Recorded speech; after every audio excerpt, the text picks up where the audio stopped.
Are you finding you're not quite getting the results that you want when you spend time to practice on the piano? Hi, my name is Jazer, and in this video, I'm going to show you how you can maximize the results in your practice time. Now, the first thing you want to do in the context of 2018 and beyond is you want to get rid of this guy over here. Phones are a huge source of distractions. Once I was practicing one of my pieces, and in a span of half an hour, this thing popped up like 3 times with notifications. And what I realized after the practice session was that when I was in sort of this concentrated and flow state, every time there was a notification, this distracted me and took me out of that work, really good flow state. And so when I checked my notifications on Facebook or whatever, and I come back, I sort of lose that concentration that I had before. I know we all love our phones, but I think piano practice is a really great time for you to just have some off-screen time. Put this in another room, in airplane mode if you can, so you can't even hear the notifications.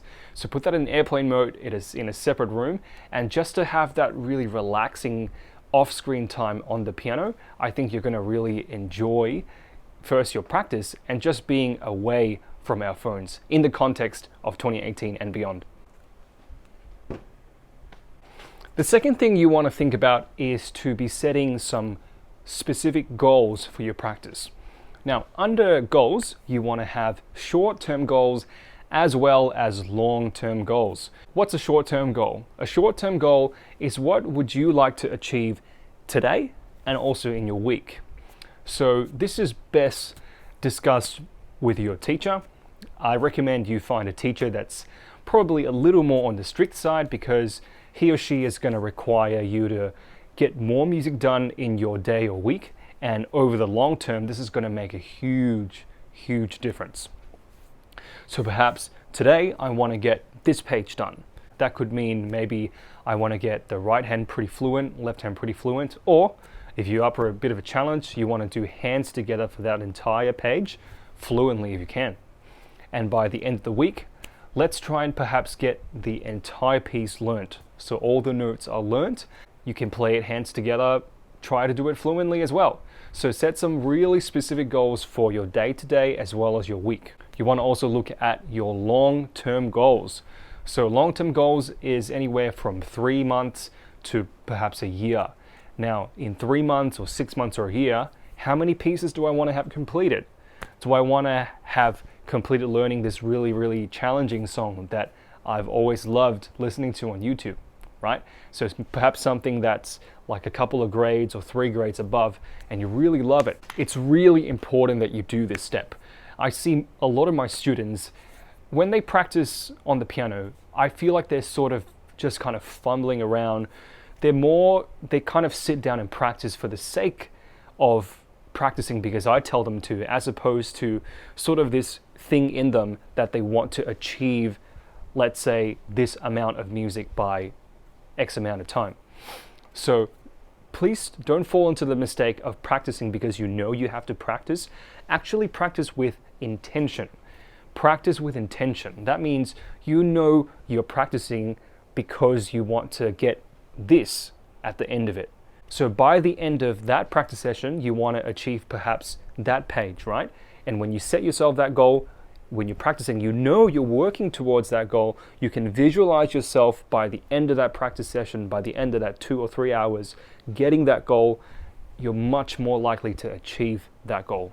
And the last step is a step that is said by all piano teachers. It will always be said because it is always underestimated, and that is to practice slowly. Practice very slowly. When you're learning a new piece, you are giving your brain a lot of new information to contain and to make sense of. A new piece could have anywhere from 300 to 500 to 1,000 to 2,000 notes, right? That's a lot of information for your brain to learn and to make sense of. You really want to help your brain understand all this vast amount of information by doing things step by step, little bit by a little bit. So I always recommend practicing hands separately. Don't jump into hands together straight away. That's so hard. When you're playing the piano, I say to my students, 1 + 1 = 3. or 1 plus 1 equals 4. So when you know how to play one hand and you also know how to play the other hand, putting it together is not as easy as I know how to do this, I know how to do this, I automatically know how to do hands together. It's not that easy. 1 plus 1 equals 3. Actually playing together is another whole level up. So what you want to really do at the start of learning your pieces is to do them hands separately. Don't forget this. Right hand first, master that. Then left hand, master that. Then you can consider putting them together and make some sense of all of that for your brain. Otherwise, your brain's just going to find this whole process so overwhelming, it's not going to retain really anything from your practice session. And what you want in the end is for your brain to retain information that you have executed in your practice session. So give it what it needs, which is basic steps. Right hand first, then left hand, then together, and in little sections as well. Make sure you're mastering perhaps 4 bars first before you move on to the next 4 bars, before you move on to the next 4 bars. And there you have it. Those were 3 really great tips for what you can do in your practice to maximize the results that you deserve. What do you personally find most tricky to do in your practice?